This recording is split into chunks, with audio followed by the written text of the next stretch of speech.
Hello, everybody out there in radio land. It is once again that time of the week where we come onto your radio dial and we tell y'all what is going on here in the city of Kalamazoo, the state of Michigan, the so-called United States, and the rest of the world from a working class perspective. Generally, kind of digging underneath the headlines, calling out the establishment on its BS, and again, trying to kind of put a magnifying glass to the mainstream corporate media. This is Media Cyphers, only on 89.1 WIDR Kalamazoo, the best college station in the nation. As always, the following thoughts, views, and opinions are not those of 89.1 WIDR or Western Michigan University, no matter how dope or insightful they may turn out to be. So, I got a lot of stuff to cover on today's program. I'm going to be talking about, again, some important updates uh, as to what is going on in Gaza, as well as kind of the state of repression. I've got an important story out of Columbia University we're going to be talking about. Basically, uh, capitulation to the Trump administration, especially through this particular subject of anti-genocide protests. I think what we're going to start with today, we've got a really big local story that I wanted to kind of uh, get on top of right out of the gates. And it's right here at the university level. WMU Med students, residents, and fellow physicians have announced a strike after a stall in negotiations. I'm going to read a little bit from the article covering this on WWMT, and then I'm going to kind of go straight to the horse's mouth, so to speak, and read you some information they've put on their Instagram page. Resident physicians and fellow physicians in training at the Homer Stryker School of Medicine at WMU issued strike notices to the Dean of WMed, Robert G. Sawyer, and Kimberly K. Hatchell, Senior Vice President of Bronson Methodist Hospital, on Thursday.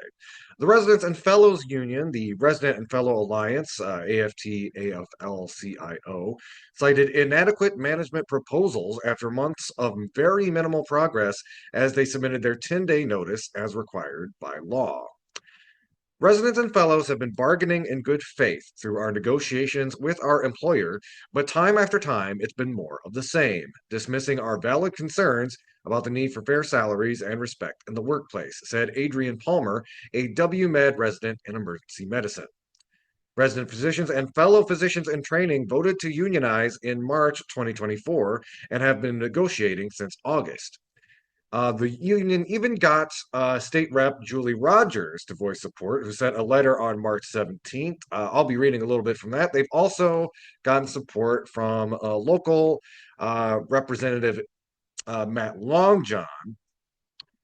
So you can read the full article at WWMT. I'm going to talk a little bit more about what WMed had to kind of say on their social media channels. That was written by Donnie Ede. It was published on Friday, March 21st. But here's some of the conditions that they're talking about. They say that management has continued to hold their initial low salary hike proposal with no retroactive pay for the past 8 months of no pay raises and no cell phone stipend and no meal stipend. Among some of the things going on. And then they also have some important data pointing out kind of the disparity between what what resources WMed has and what they are trying to kind of lowball their residents with. So they point out too that one of the big reasons for this strike is there's been only a 3.4 total wage increase between 2021 and 2024. Inflation for those years, respectively, has been 7%, 6.4, and 3.4%, which means that residents effectively have basically had to deal with a 13.4% real wage cut. And this is something that workers across all industries are really having to deal with, is corporations basically lowballing them in the face of inflation, where they will offer them raises that do not track with the rise of inflation. So what they're, even in cases where corporations are offering modest or low wage increases, they often do not track with the actual real world cost of living, which, as we all know, as working class folks, has definitely been on the increase. Another thing that they point out is the money that WMed gets in federal subsidies, sorry, versus wages is pretty staggering. Looking at the disparity just most recently in 2023, per resident, WMed was getting $137,079 per resident while paying their residents $64,000. That is a disparity of about $73,079, which is worth noting because that is a much greater disparity than previous years. In 2022, that was about 48,000 or $49,000, and in 2021, that was about $68,000. So wherever the buck is stopping, it's definitely not getting passed down, or it's definitely not getting stopping with the workers who are, again, as I mentioned, going on strike for these particular demands. I'm going to read a little bit from State Representative Matt Longjohn's letter, uh, trying to stump for the union here. He goes on to say, residents and fellows overwhelmingly voted to unionize in March 2024 and have been negotiating with WMed since August 2024. These residents hope to negotiate a collective bargaining agreement that would lead to a stronger partnership between workers and management, improve WMed's ability to attract top residents to their program, and improve outcome for patients. These negotiations need to be resolved this week to avoid a strike, which would hurt everyone involved and create unnecessary barriers to healthcare for many people in our community. Working towards a negotiated solution is in the best interest of all parties, their partners, Bronson and Borges, and thousands of patients seeking health care in Kalamazoo County. I have tremendous empathy for all of those who are working to find a solution. This feels personal. While I'm writing to you in my capacity as a state legislator, I am also an independently contracted member of the WMed faculty, sorry.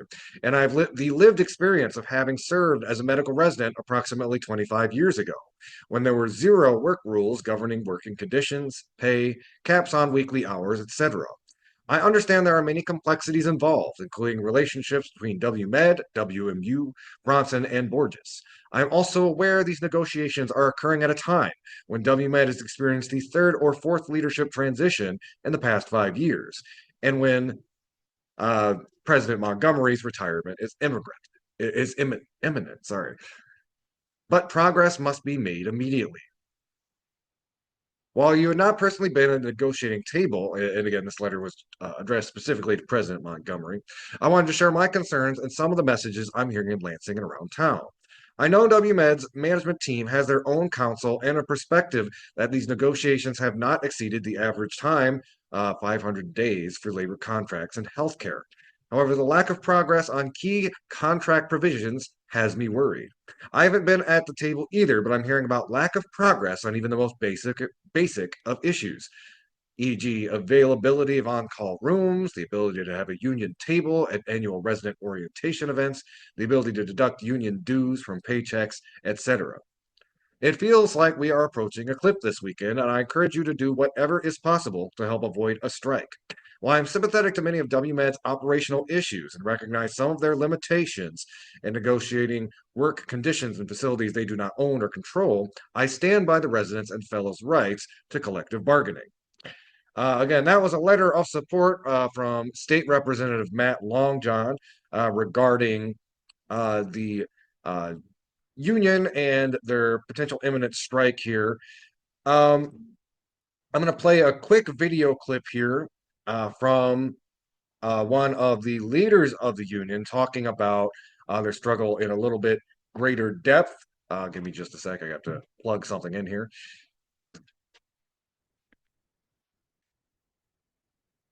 But yeah, we'll kind of get straight from the union's mouth here, so y'all can kind of listen to what this is really all about. Again, kind of summing it up once again here. Over the last several months, your union has been working tirelessly to negotiate a contract with WMed, Bronson, and Borges that reflects the immense value we provide as resident physicians caring for the sickest patients in Southwest Michigan. Unfortunately, WMed administration are offering us a proposed contract that doesn't reflect this, and also ignores the growing cost of living we face, not to mention the debt most residents have from their medical training. WMed administration, and by extension Bronson and Borges, are claiming that the frankly minuscule pay raises and benefit shuffling, including the slashing of health benefits, in their proposal are, quote, all that the WMed board is willing to offer, unquote. We're not happy with it. That is why we urge you to join us now and on the picket line, March 31st and April 1st, 2025, to demand that WMed, Bronson, and Borges stop the stonewalling and work with us to achieve a fair contract for residents. United in solidarity, we can achieve a better deal. Thank you for listening.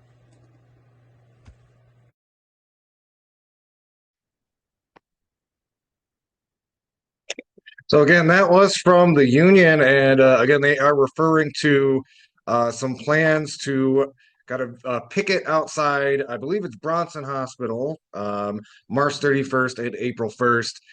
So again, if you want more information, they have an Instagram page. WMEDRFA is how you can look it up. And we will, again, be keeping a close eye on the story as it develops. And I'm also going to be trying to see if we can set up an interview with some folks from the union, maybe talk about their struggle in greater depth. For now, though, again, I would recommend the Instagram page seems to be kind of where a lot of their efforts are getting the most consistent updates. So keep an eye on that. Um, with that, I have another local story to talk about real quick before we go to take a quick little break.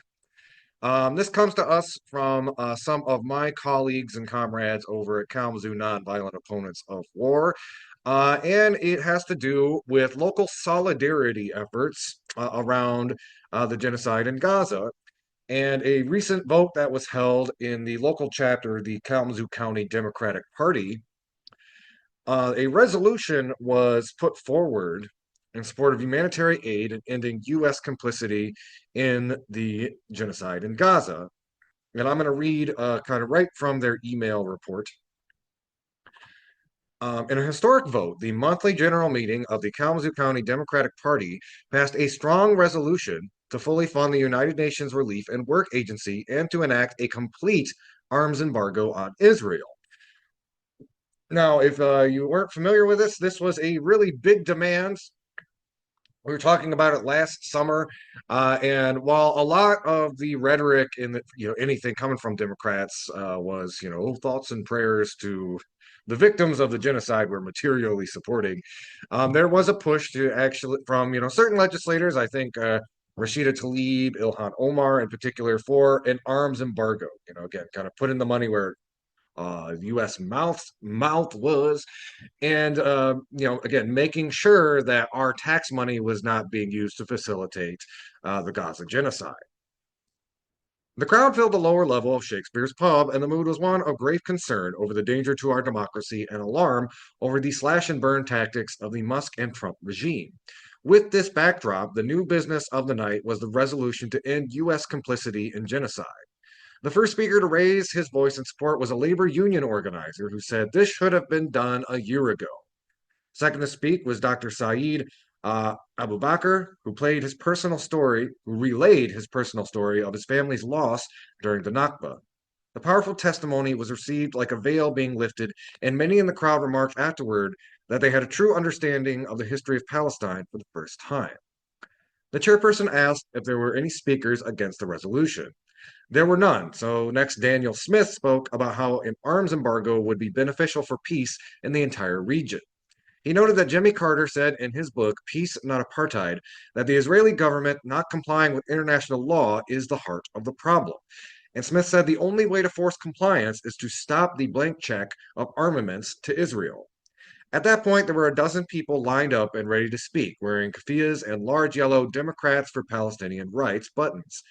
A call to question resolution then passed, which meant that a vote would be taken on the resolution without further discussion. So the chairperson said, all in favor say aye, and the room responded with aye. Then all against say nay, and there was silence.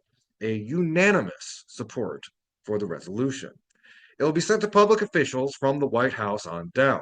The most important outcome, perhaps, though, is that future Democratic candidates from this congressional district will have to be in favor of an arms embargo or explain why they are at odds with official Democratic Party policy. Hopefully, this will set in motion further grassroots driven efforts, resolutions for an Israeli arms embargo across the district and the state.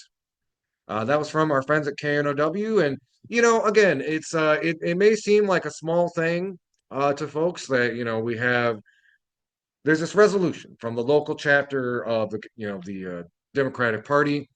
But, much like, the tides change over time and all that, I do want to people to not get too cynical about this stuff.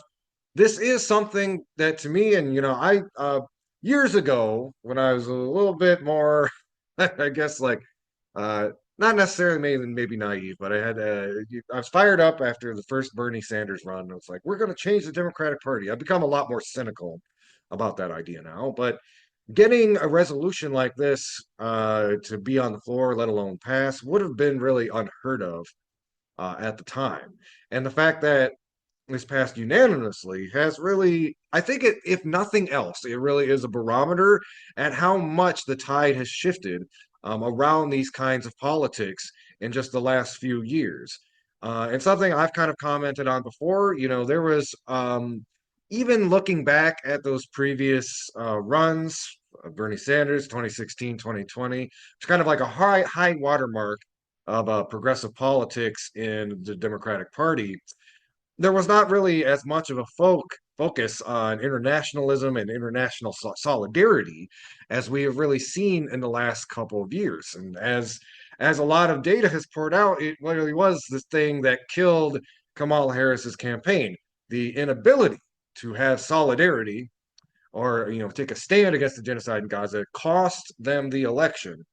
So as dark as these times are, I think it is a bright spot to see that people are coming to a consensus, on the left around these kinds of politics about saying no to genocide and about really critiquing American imperialism in a real and tangible way. Not just saying like, no, no, no, you shouldn't do that. No, saying we need an arms embargo. We need something tangible and concrete that will put a stop to this madness, which, as we've seen in the last couple of weeks, has very much reignited across Gaza. So, I think this resolution like this can't really come at a better time. It could have, maybe it would have been better coming, happening about a year ago, as they said, but better late than never. And I think it is a good indication of this ideological sea change we're seeing, where even people who may have considered themselves moderates in the past are realizing, again, a lot of the horrors that are being, carried out with our tax dollars. So, with that, we're going to take a quick little break. Y'all are listening to Media Cyphers only on 89.1 WIDR or online at widerfm.org. You can also find us online at wider FM, as I said, widerfm.org, but also our Media Cyphers YouTube and Facebook page. And you can also find the Media Cyphers podcast. You can find that on most podcasting apps. Keep it down locked. Y'all are listening to Media Cyphers only on 89.1 WIDR or online at widerfm.org, your source for political revolution. We will be right back. Hello, everybody out there in Radio Land. Y'all are listening to Electropop Therapy only on 89.1 WIDR. No, that's that's Media Cypher, sorry. That's my music show that I do after this one. Media Cyphers only on 89.1 WIDR or online at widerfm.org. We're back. I wanted to pivot our next story. This is some good journalism from our friends over at Now Kalamazoo that I really wanted to lift up and highlight. It's part of their media literacy series. I'm going to read a few excerpts from it. But this is an article that they wrote up about kind of this weird sort of dummy account slash organization that might be filling up your email box with quote unquote newsletters. It's written by James Sanford and Andrew Minigar, published on March 18th. Bad news, mysteries, misrepresentation, and misinformation. How artificial intelligence fueled local newsletters called Daily Kalamazoo and Daily Portage are infiltrating inboxes in Kalamazoo County. They're among the dozens of fake local media sites around the country allegedly created by a New York entrepreneur. Matthew Henderson writes that he started a newsletter in Kalamazoo to make local news more accessible, highlight extraordinary people in our community, and support local organizations. His independently owned and operated company that is run by a small team also gives away 10% of advertising profits. This Matthew Henderson of Kalamazoo, however, doesn't exist. Or if he does, he also lives and started local newsletters in Loveland, Colorado, Bowie, Maryland, Omaha, Nebraska, Rock Hill, South Carolina, and so on and so forth, and at least a dozen more cities across the country. Now Kalamazoo tracked down the person managing the email account of the company that operates the sites called Good Daily Inc. The person refused to get on a phone or virtual video call for an interview, but claimed in an email reply to B. Henderson, a young tech-savvy entrepreneur who has only a small and out-of-date presence online. Anderson's answers by email and our research show these sites that purport to be local are definitely not and are created from afar by our for artificial intelligence programs. They take local news and social media posts and share them as their own without crediting the original creators. The ways in which his websites obtain email subscribers, the red flags the site and its links raise with cybersecurity experts, and the lengths the sites go through to make people think they are both local and popular are important hallmarks of good daily sites. News avoidance is at an all-time high, and distrust in news is too, said Sue Ellen Christian, a media literacy expert and presidential innovation professor in communication for 2021 and 2024 at through 2021 through 2024 at Western Michigan University. She points to research published this year by Reuters Institute and University of Oxford, which highlight the broader problem these fake sites represent to information and public life. A few months ago, multiple Now Kalamazoo readers mentioned they had been receiving an email they never signed up for called Daily Kalamazoo. Now Kalamazoo found one called Daily Portage as well. They are newsletters that contain headlines and brief summaries from actual local news websites, press releases, and social media posts. At first glance, they do appear to be locally produced. But when you take a closer look at the websites associated with these newsletters, you quickly go from head scratching to super suspicious. Thousands of Michiganians, by the way, that's a tell right there, because everybody knows it's Michigander. Anyway, start their mornings with Daily Kalamazoo, the site declares. Scroll down and you'll find a trio of recent headlines with no links to full stories. Each is topped with a familiar thumbs up icon suggesting thousands of readers like the story. But don't bother trying to add your support. Like the headlines, they are merely images. So again, the veneer or appearance of something that you can interact with, but you actually cannot. The most egregious of the mistruths may be the words of Good Daily Inc.'s readers. Scroll past the large block stating Daily Kalamazoo's mission and you'll find ringing endorsements. I'm a senior citizen here in Kalamazoo, and this newsletter is like a lifeline, said Matthew K., identified as a retiree. An expat named Michael H. says, I moved away a few years ago. I use Daily Kalamazoo to keep one foot in the town I grew up in, and my friends and family continue to live in. Visit the Daily Portage page and you'll find some familiar faces. I'm a senior citizen here in Portage, and this newsletter is like a lifeline. It's Again, the exact same. As it turns out, Matthew K. and Michael H. really get around. Their testimonials and a handful of others show up almost verbatim on the Daily Longview, Texas site, the Good Day Queen Creek site in Arkansas, the Daily Baton Rouge site, the Good Day Port Fall site in Idaho, and the Daily Bowie in Maryland site, and others. The only difference is the tweaking of the city name. So, this is a really good article about kind of the confluence of fake news, artificial intelligence, and how kind of just these actors, again trying to put on a good face, are basically using it to just farm data, information, and you know basically attribute other people's work to themselves while not doing any like actual work at the front end. He says he's quote a very small team. It's just one person, basically again using AI tools to farm other people's work, put it up as their own, and front as a genuine local news outlet. Now it's a confluence of a couple things. One is the increasing way AI is being used and will continue to be used to disseminate misinformation.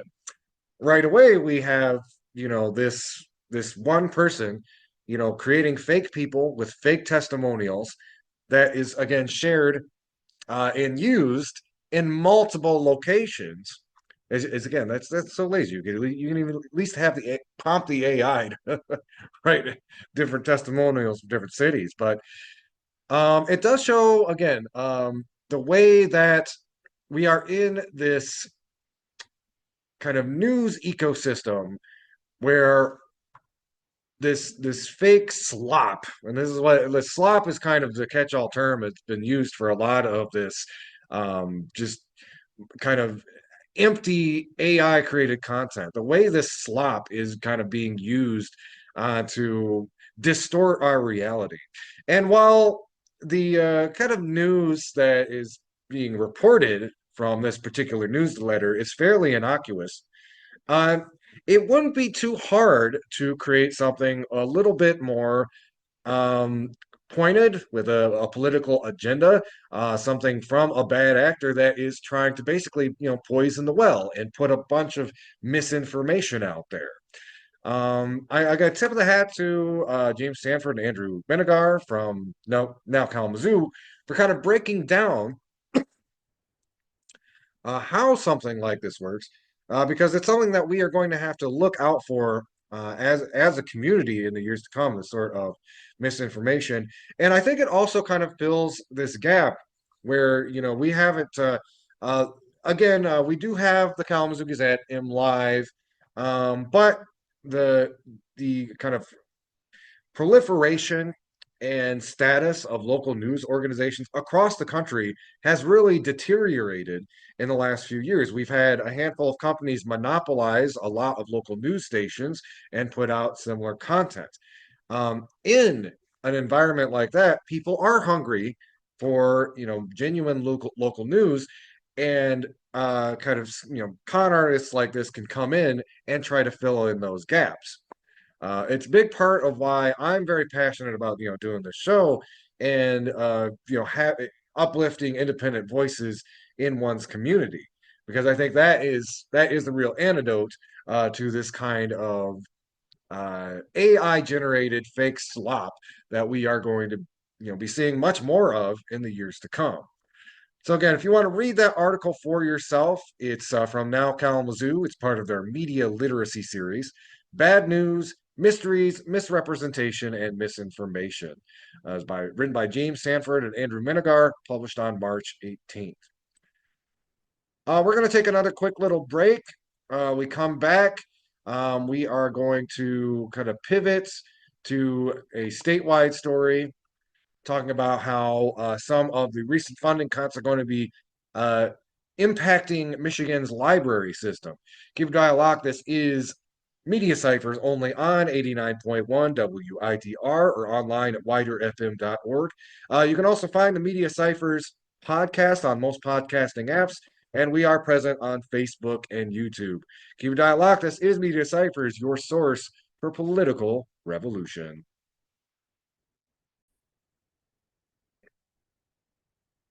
Hello, everybody out there in Radio Land. Welcome back. Y'all are listening to Media Cyphers only on 89.1 WIDR or online widerfm.org. So I wanted to hit on this story about again, some of the less reported ramifications of some of Trump and then Elon's Doge cuts are doing right here in Michigan, and in particular how it is affecting Michigan's library system. This is an article from Bridge, Michigan. It was written by Kelly House, published on March 19th. Michigan rural libraries brace for hit from Trump order targeting spending. Michigan museum and library officials are sounding the alarm about President Donald Trump's push to dramatically shrink the federal agency that supports them, saying the impacts would be felt acutely in rural Michigan. In a March 14th executive order, Trump listed the Institute of Museum and Library Services and six other federal agencies as elements of the federal bureaucracy that the president has determined unnecessary. The order gave agency leaders until Friday to reduce their agency's functions to the minimum required by law. It remains unclear how many staff could be let go and which programs could be eliminated under the order. Museum and library officials in Michigan say they're bracing for impacts to a federally funded database and loan system that allows Michiganders to access books and other materials their library doesn't carry and grants that help libraries and museums maintain their services. A dramatic reduction in scope is what we're preparing for at this point, said Debbie Mikula, executive director of the Michigan Library Association.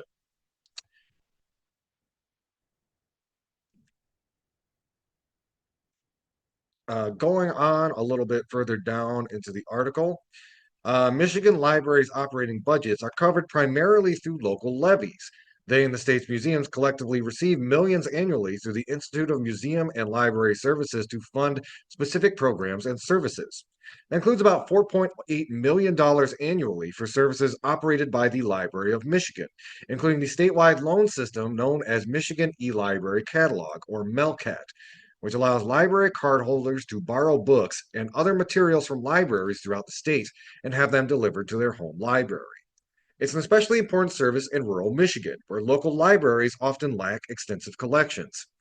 People having access is absolutely the number one value that libraries hold, Mikula said. Access for anyone, for free, but every library can't hold thousands and thousands of books. In northern Michigan's Indian River, for instance, the local library operates out of a small stone building that doubles as the municipal offices and police department. Room for bookshelves is limited, so about 11% of all materials patrons check out each month come from interlibrary loans. Losing that would be a huge impact on our library, said Kelsey Rutkowski, the library's director. The Institute of Museum and Library Services also funds the Michigan e-library databases, which library patrons can use to access everything from research papers to children's educational games and career and college prep materials. And it awards about $4 million annually in grants to individual Michigan libraries and museums. Grants last year included $190,000 to make the Michigan State University Museum collection more accessible for people with visual impairments, $460,000 to improve the archives at the Motown Museum, and $150,000 for writing workshops put on by the Saginaw Chippewa Indian tribe. Beyond that, the federal agency provides consultants to help small museums improve their programs, such as instructing the volunteers who run a local history museum about how to preserve their artifacts when they can't afford the climate controlled storage rooms often found at bigger museums. Agencies targeted in the order have until Friday to comply. So far, officials have given no hints about what they plan to cut. Library and museum officials in Michigan and other states are urging lawmakers to intervene in hopes of stopping the ordered cuts. And they're preparing for conversations in Lansing about backfiling federal cuts with state dollars. If the federal government, which is really the most efficient entity to distribute these public funds and public support, isn't available to do that anymore, then state and local and private funders are going to be needed, said Lisa Craig Brisson, executive director of the Michigan Museums Association. Meanwhile, individual libraries are warning their patrons about potential reductions in services. So I want to, excuse me, sorry. I want to comment on this briefly. So talking about how this is going to affect the libraries, it's important to point out, as we often do on the show, this reduction is the point. And it's not so much about, Elon Musk and Donald Trump would try to lead you to believe this is all about saving money and saving bloat and all of that.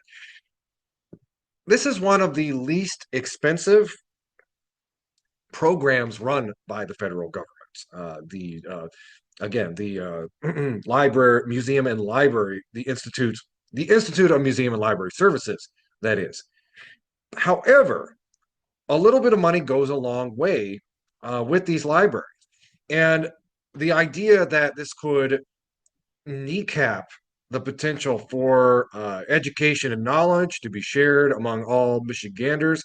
It's another frightening dimension of the Trump administration's big efforts to kind of, peel back public education.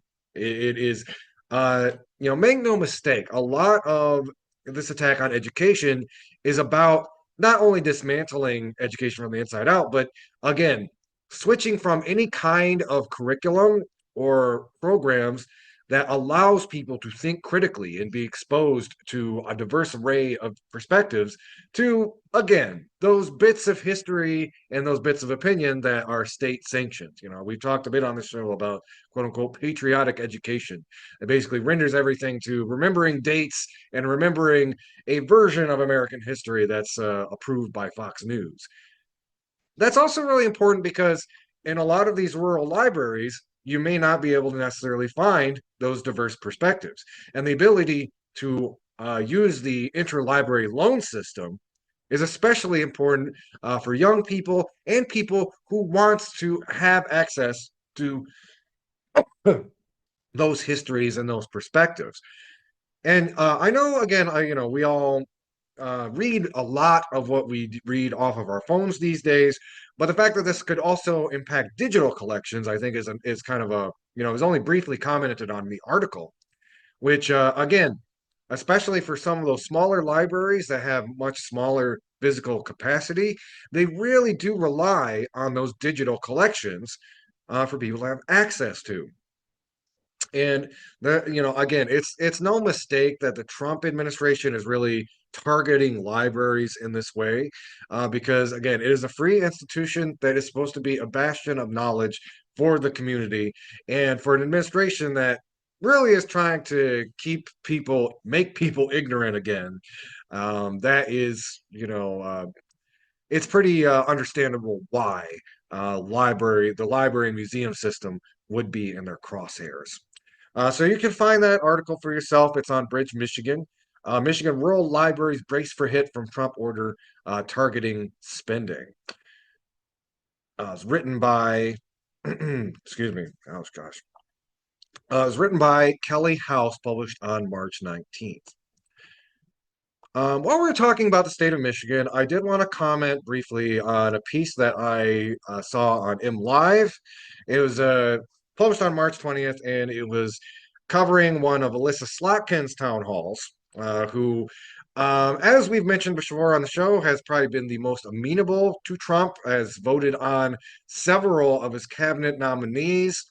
To their small bit of credit, did not vote yes for the Republicans' horrendous budget bill, but also has, again, voted with the administration on draconian immigration policies and so on and so forth. So, again, Elissa Slotkin, very centrist senator here in Michigan, former CIA agent. Um, and something that made some headlines was kind of her recent, excuse me, critiques or criticisms of the way, if you've seen Bernie Sanders and Alexandria Ocasio-Cortez are going around the country on doing these rallies, kind of the Stop the Oligarchy rallies. I have a few things to say about that as well, but I'm going to start with Elissa Slotkin first. Slotkin went on to say, I get that it makes people feel good to see that people are yelling, but not one of these words is stopping the actual things that Donald Trump is doing. So it's basically this kind of backhanded insult that, like, it's just performative. They're not really doing anything. I'm the one who's doing something. What is Elissa Slotkin doing to stop Trump's agenda? I really, again, has voted with him more than just about any other Democratic senator. So it's really rich to hear Slotkin criticize these rallies from that particular angle when she has done more than many Democratic senators to enable the Trump administration's agenda. Goes on to say, excuse me, my job is to be more than just an activist. It is to answer the call when there's an immigration raid and we need to figure out where our people are. All of those things require to be more than just an AOC, which is again kind of, I don't know what AOC does in their daily business as a congressperson, but I would assume they're probably fielding similar phone calls and complaints. And again, bringing up the immigration point is really rich for somebody who voted for the Lake and Riley Act, which basically enables ICE and law enforcement to just, extrajudicially yoink people who are suspected of a crime and put them through deportation proceedings. So it's again a lot of deflection from somebody who has again done more than many Democratic senators to enable what is going on right now. Um, Also, was hesitant to criticize Senator Chuck Schumer for completely fumbling the ball on the whole, uh, Republican budget vote, saying Senator Schumer is our leader. It's a tough job. Oh, it's so tough. Oh goodness. So I do want to point out a couple of things here. One, I've already it's like Elissa Slotkin is one of the most conservative senators in the country.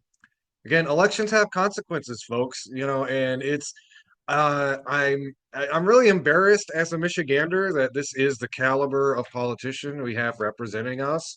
Um, we also just didn't really have a very competitive candidate running against it. No offense to their campaign, but it was a little all over the place.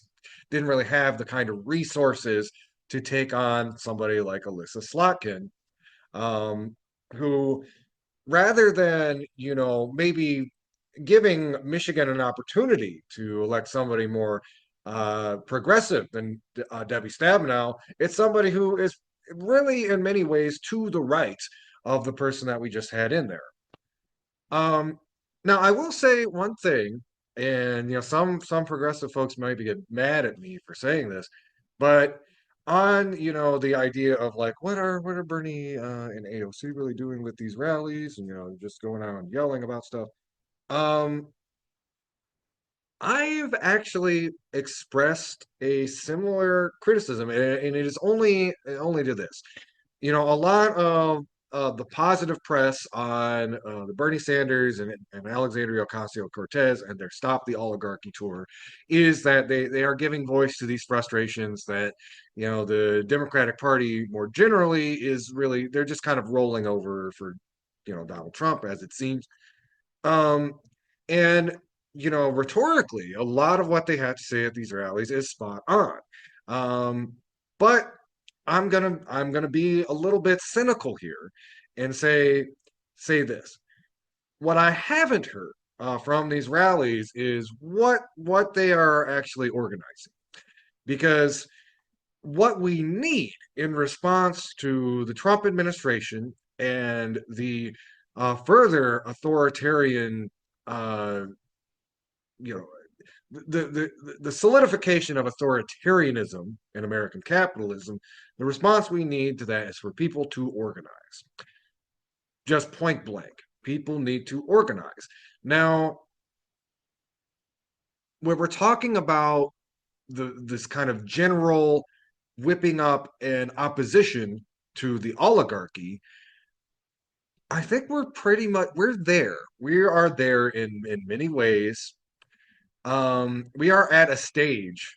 We are at a stage of things where people are pretty well informed that the rich are the even a lot of like rank and file Republicans agree that the wealthy or the elites are they are the ones bringing us down, so quote unquote. So I have to ask, what is the purpose of these rallies? Are they recruiting people into local labor unions? Are they recruiting people into the DSA? Is this about launching some sort of independent or third party?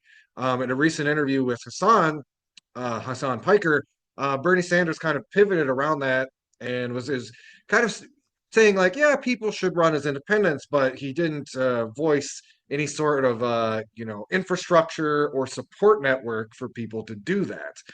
So, what are these rallies really doing? At best, they could be a recruitment tool for progressive politicians. I don't know how well that information is being shared, so I can't speak to that. Hopefully, it is. At worst, though, it's a pressure release valve. It's a pep rally. It's something to give working class Americans a little bit of catharsis before they go home, go back to work, and continue to watch their rights be stripped away. And I say this as somebody who volunteered on both Bernie Sanders campaigns, and while my politics may have kind of shifted leftward from that jumping off point, I criticize it as somebody who understands what a balm that was to American politics in 2016. I didn't even really think of the words like socialism or working class organizing, those concepts, until his campaign. But it's time it's time for the working class to evolve past that. We need to kind of grow up, and we need to start organizing towards the types of tactics that can really disrupt the system and win our rights back. And I'm talking about things like general strikes. I'm talking about things like mass boycotts. And my question is, if you're just going around doing these pep rallies, trying to give people some catharsis, get fired up against the oligarchy, then how wrong necessarily is Elissa Slotkin to say that you're just yelling about stuff?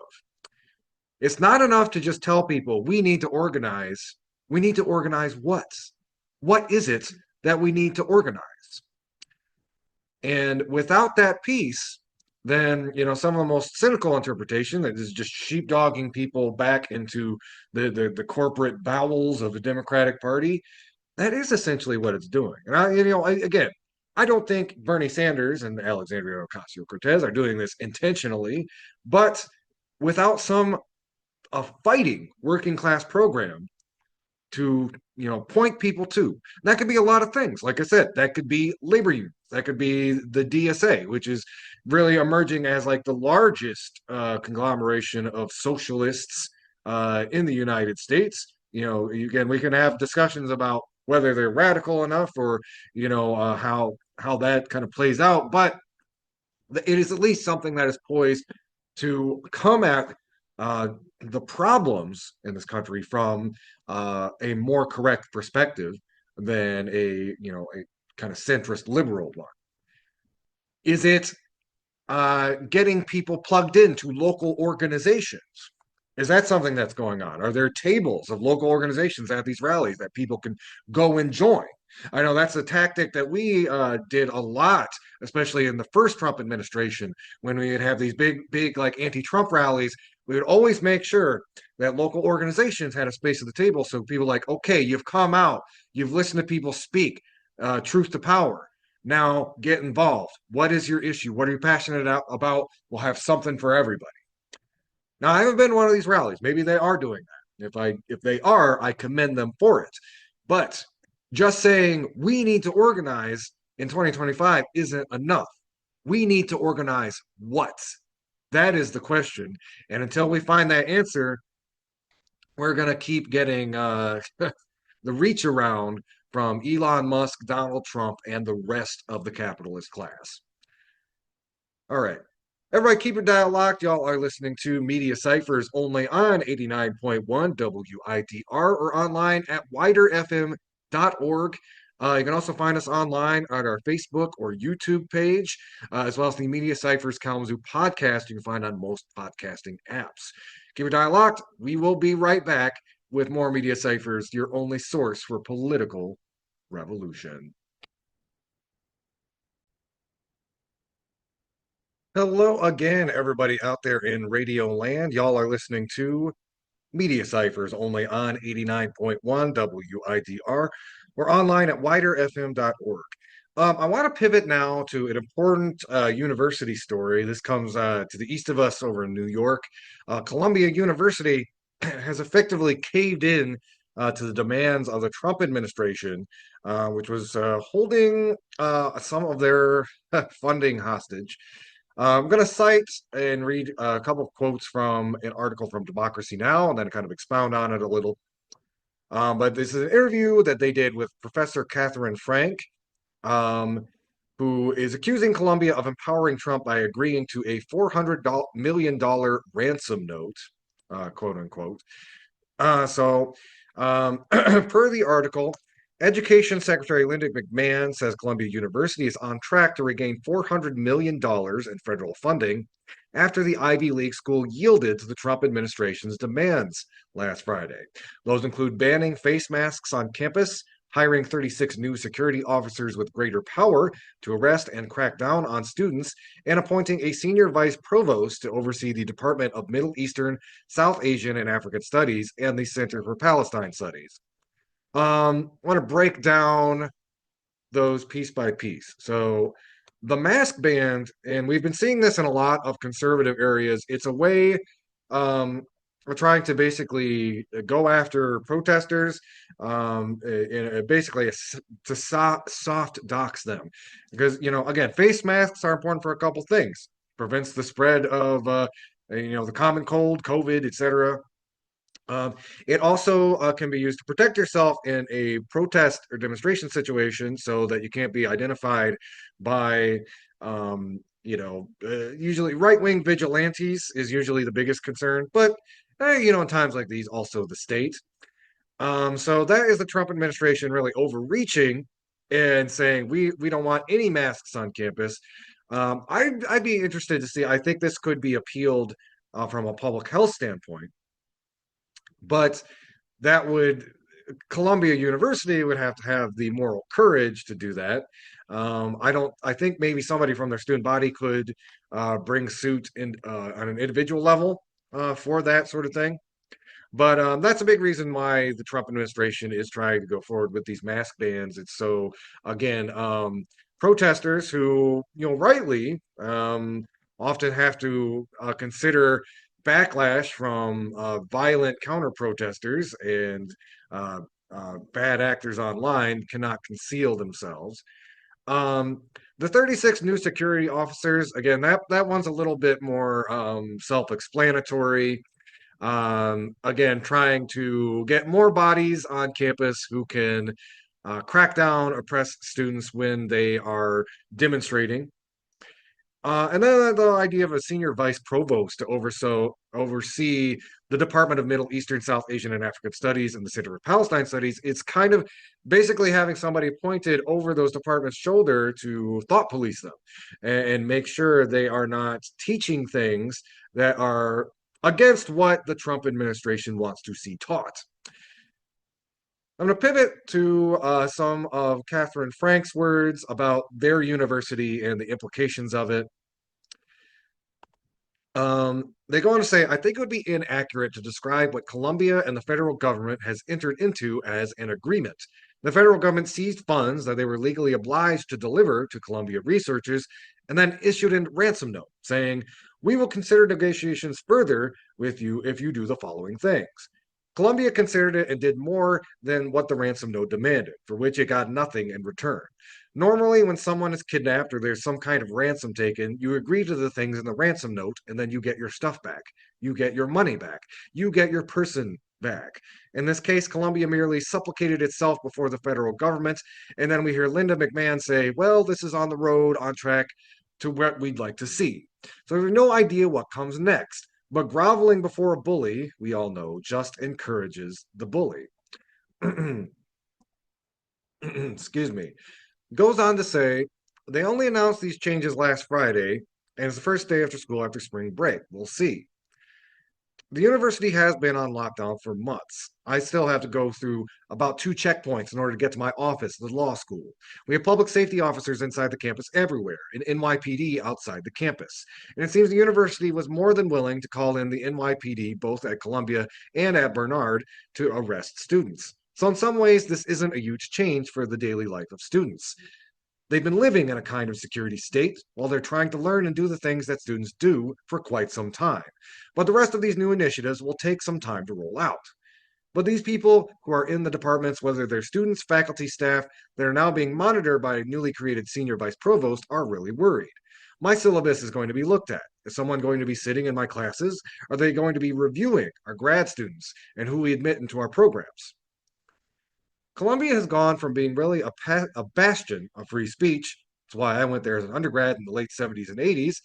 And the president we had until quite recently, Lee Bollinger, was one of the most stellar stars in defense of academic freedom and free speech. To the situation where now Columbia University has become part of the apparatus of chilling speech critical of the state of Israel and critical of the United States. It's not just managing a difficult situation, it is actually implementing that censorship in the name of the university's mission. And I think that's what's shocking the faculty, the students, the members, and the alums. I'm hearing from so many alums. They want to burn their degrees. They're so embarrassed at how Columbia has been behaving themselves. And if any of the WMU administration is listening, I hope y'all can summon some moral courage, when the Trump administration starts looking at our direction. They already have in some ways, but those it's not have hasn't been quite as dramatic or public as what's happened with Columbia. So again, you can read that full article for yourself. Law professor Catherine Frank accuses Columbia of empowering Trump by agreeing to $400 million ransom note.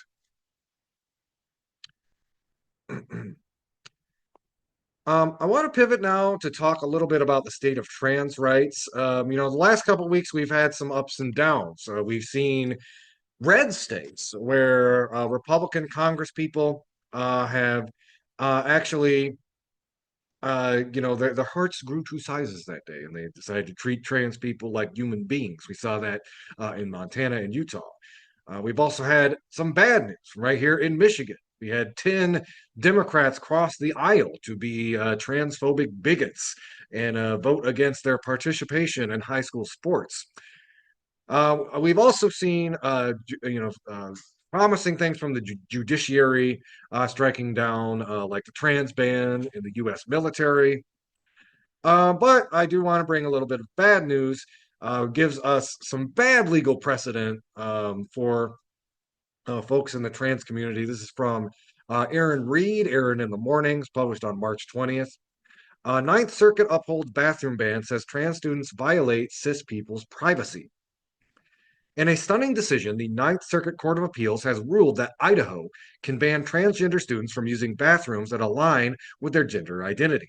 The ruling prioritizes cisgender students' privacy concerns over the harm faced by transgender students, effectively stripping them of Title IX protections in school facilities. It also contradicts recent precedent for both the Ninth Circuit and other federal courts that affirmed equal protection rights for transgender people.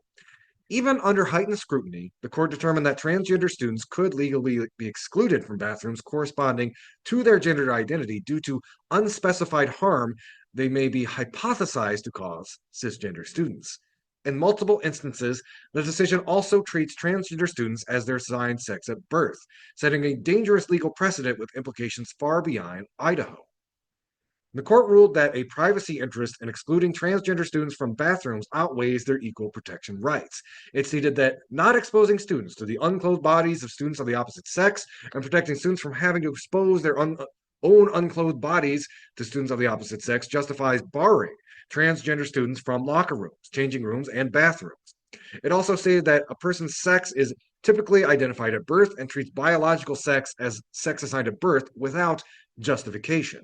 In doing so, the ruling explicitly categorizes transgender youth as the opposite sex in legal terms, setting a precedent that could further erode their protections under federal law. Though the ruling acknowledges that the transgender plaintiff, Rebecca Rowe, alleged that excluding her from these facilities would jeopardize her social transition, imperil her mental and physical health, and out her to her peers as transgender when she entered a new school in seventh grade, the ruling does not find that harm compelling.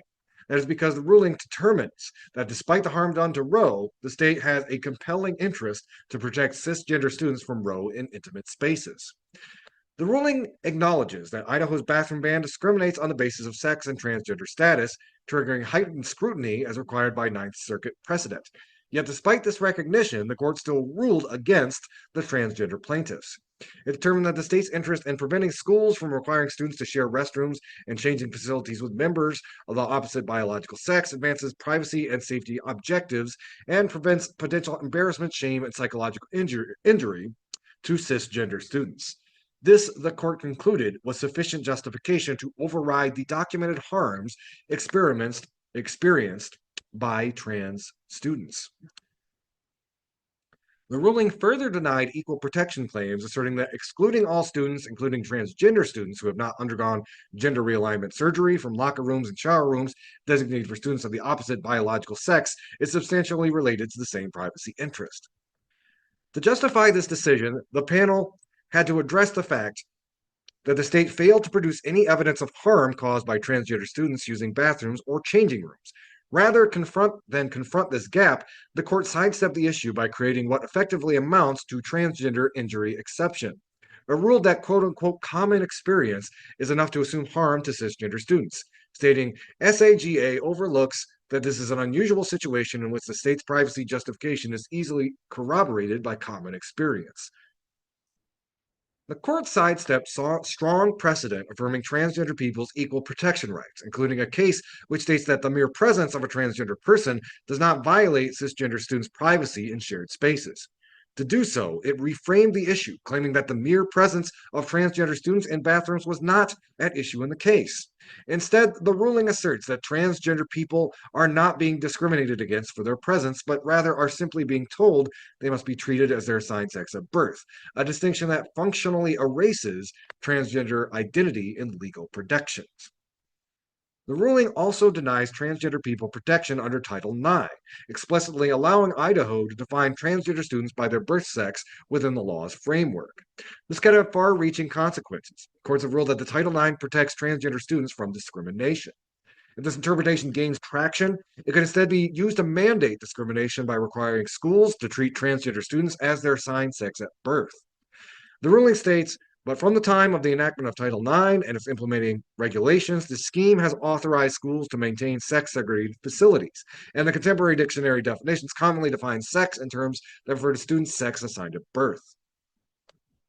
Lastly, the court rejected transgender students' claims under the right to informational privacy. While it acknowledged that such a right might exist, it ruled that Idaho's law does not compel transgender students to disclose their gender identity because anyone may use a single-use bathroom. This reasoning ignores the reality that transgender students who are disciplined for using a restroom that matches their gender identity will, by default, be forcibly outed to their peers. This ruling sets a devastating precedent for transgender rights. Issued by a majority Democratic-appointed panel in the Ninth Circuit, it marks the first significant decision in which Democratic-appointed judges have ruled against transgender protections. By prioritizing cisgender discomfort over the tangible harm faced by transgender people, the court has effectively sanctioned a legal framework in which transgender individuals can be forced to live as their assigned sex at birth. Even more troubling, this decision comes at a critical moment, just ahead of a looming Supreme Court case that will determine whether transgender people have equal protection under the law at all. That such a ruling emerge from the historically progressive Ninth Circuit signals that courts may be increasingly willing to uphold laws restricting transgender people's rights, potentially paving the way for a wave of anti-trans legislation that is deemed constitutional in the months ahead. If you want to read that for yourself, that is from Aaron in the Morning, Aaron Reed, published on March 20th. Ninth Circuit upholds bathroom ban, says trans students violate cis people's privacy. We're going to take a quick little break. When we come back, we're going to touch on an international story, talk about Israel's assault on journalists and documentarians. One of the winners of the Academy Award-winning film No Other Home was recently jumped by Israeli settlers and has was basically imprisoned overnight and released after being beaten to hell.